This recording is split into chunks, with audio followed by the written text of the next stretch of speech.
producers of religion, in other words, the leaders of religion, are constrained to ensure that they package their religion, to ensure that the religion is so packaged that it is attractive to the consumers of religion and commerce.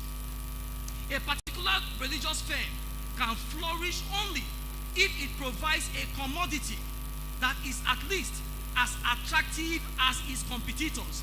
And that is why, for example, you see people, have you wondered why?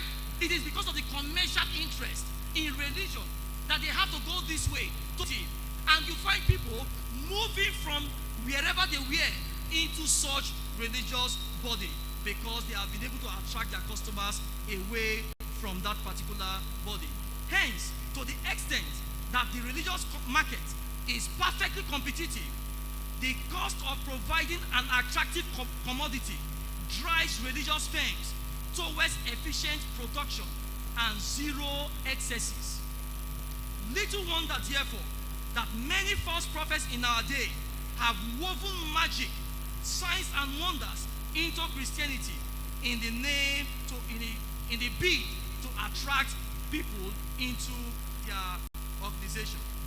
Barrow and McCleary surmises that higher religious beliefs stimulate growth because they help to sustain aspects of individual behavior that enhances productivity. And Arthur Brooks, in his book, Gross National Happiness, notes, and I quote, religious people of all faiths are much happier than secularists, I beg your pardon, on average, unquote. Going further, he said, he produced data that suggested that in 2004, 43% of religious folks said they were very happy with their lives versus 23% of secularists. In 2003, this harmonizes with what happened in 2003 when a survey was taken in Nigeria, and Nigerians were said to be one of the happiest people on earth in spite of the hardship they were going through. Why? Because religion gives you a sense of hope that keeps you going.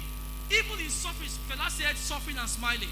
Even when you are under serious economic challenges, you have the hope and belief that it will be better tomorrow. It will be better tomorrow.